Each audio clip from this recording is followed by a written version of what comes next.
This song features two main patterns.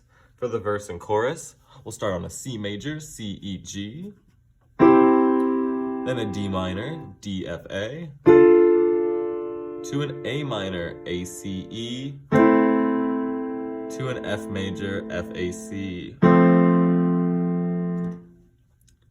In one hand, giving each chord a full measure, it could sound like this: 2, 3, 4.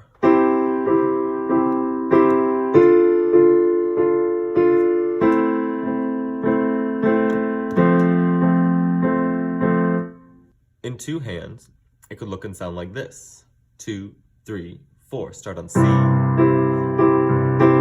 minor, A minor.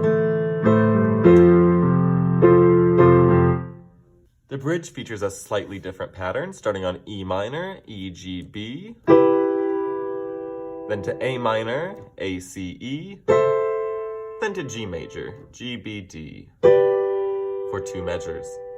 In one hand, that chord progression for the bridge could look like this, starting on E minor, 2, 3, 4, E minor, A minor, G, 2, 3, 4, two measures. In two hands, that chord progression could look and sound like this, starting on E minor for the bridge, 2, 3, 4.